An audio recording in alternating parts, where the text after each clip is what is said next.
Nous allons faire la restitution des questions WooClap avec Audrey et Jean-Luc. Mais je voudrais aussi profiter de ce petit moment pour remercier les équipes de la fédération, le comité, les équipes de communication de la fédération menées par Zoé, Emma et toutes les personnes. Vraiment, je pense qu'on peut leur faire un tonnerre d'applaudissements pour la préparation de ce congrès. Ça a été un vrai plaisir, je pense, pour tous. Et il y a beaucoup de choses qui sont, avec lesquelles nous allons pouvoir repartir dans les différents clubs que nous avons, que vous avez. Comment imaginez-vous le Poney Club de demain? Comment la société va-t-elle le faire évoluer? Et au cœur de l'action, bien sûr, le bien-être animal. Donc, c'est vous qui... Donc c'est clair, hein, vous avez été une grande majorité à mettre le bien-être animal en avant. On l'a évoqué tout à l'heure, Caroline l'a très bien évoqué tout à l'heure. Bien évidemment, c'est un sujet primordial et un sujet central. Faut pas qu'on soit paniqué non plus avec ça, faut pas que ça nous complexe. Aujourd'hui, on est quand même professionnel.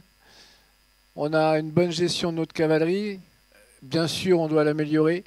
Mais à mon sens, ce qu'il faut retenir, c'est ce que nous disait Caroline tout à l'heure, c'est que, encore une fois, la connaissance est importante, pouvoir transmettre.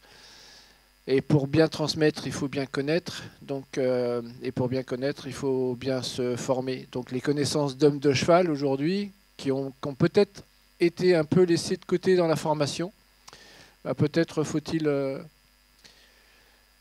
les réintégrer fortement. Oui, je trouve ça très bien que le gros des mots, ça ne soit pas tourné uniquement sur la technique. Je n'ai pas mes lunettes, alors je ne vois pas complètement tout. Mais la pratique équestre, c'est avant tout la relation avec le cheval et c'est ce que vous mettez en avant. Et là, c'est vous qui le mettez en avant, c'est pas nous.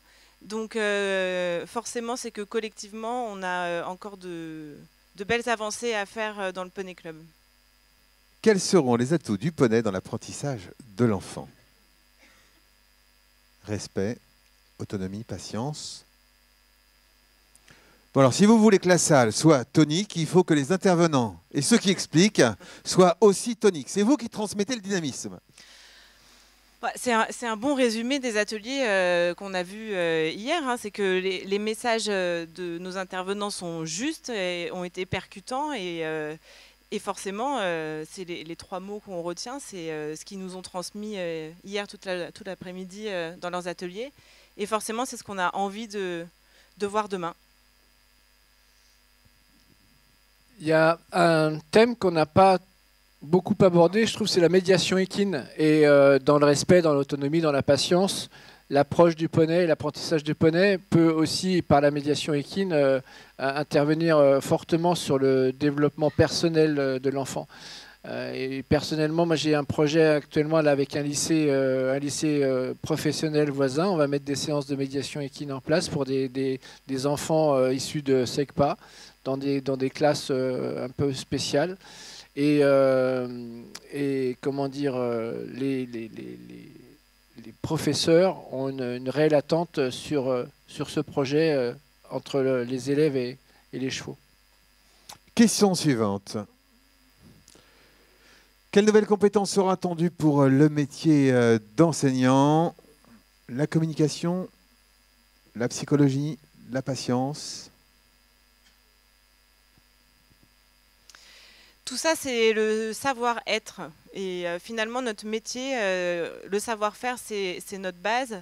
Mais on a énormément à travailler sur le savoir-être. Et on est quand même en train de mettre en lumière tout ça. Le savoir-faire, c'est la base, mais ça ne suffit pas. Voilà. Question suivante. Alors, quelle sera la part de la pratique à pied? Et là, on voit hein, qu'on est dans une... on a du mal encore à accepter cette pratique à pied. Il y a 45% disent uniquement 30%.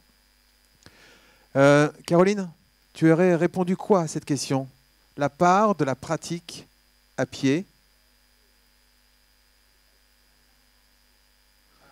50%. Toi, non mais là, là, je te dis pas le minimum, je te dis, qu'aurais-tu répondu?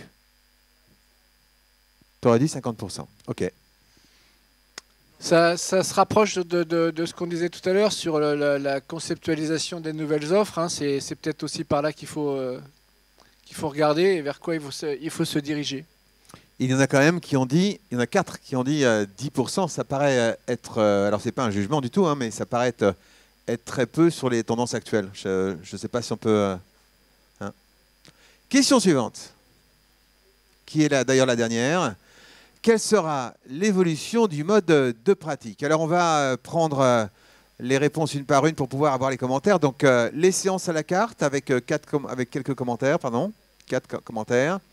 Donc s'adapter à la société d'aujourd'hui, des séances à la carte pour les petits, de la flexibilité, et déjà de plus en plus, donc il y a a priori de plus en plus de séances à la carte, en tout cas pour ceux qui ont répondu ceci. Des séances hebdomadaires, jour fixe, donc on peut dire comme aujourd'hui. Besoin de repères, notamment temporels et d'un cadre pour les enfants, je suppose.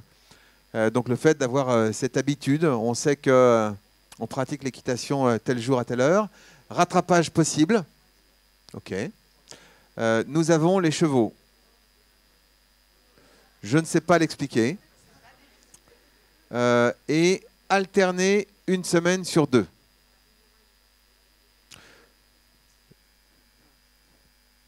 D'accord. Séance d'équitation libre. Donc formation dispensée en amont. Alors, séance d'équitation libre, on y va. Équitation de demain. La séance d'équitation libre, c'est quand le moniteur a autre chose à faire et qui dit au cavalier, bon, détente libre, et il retourne au téléphone. Non? Pour moi, c'est pas ça. C'est la notion d'utilisation de l'équidé en totale liberté après avoir reçu une formation adéquate. Mais je peux me tromper. Hein, mais... Réponse 4, la séance connectée, enseignement donné à distance, avec un seul commentaire. De plus en plus de cavaliers ayant les chevaux chez eux et en voulant un. Oui, OK. Donc on fait appel à un coach qui va intervenir par Internet et autres. Donc, collectif, jour fixe, individualisé, particulier. D'accord. Diversité de l'offre. TAP, travail à pied. Absolument. Hebdomadaire et théorie à distance. Diversité des offres et plus d'une séance par semaine.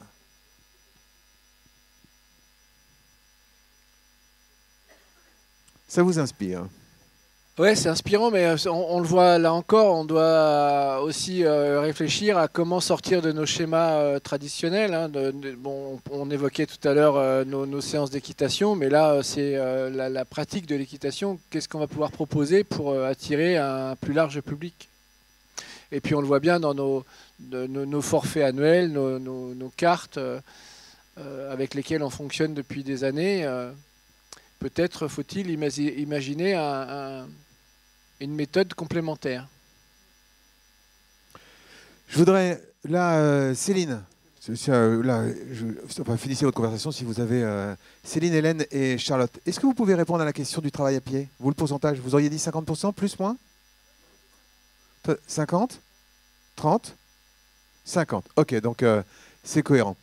Merci Audrey, merci Jean-Luc, merci à tous. Avec plaisir. Le comité poney qui s'est très impliqué dans ce séminaire.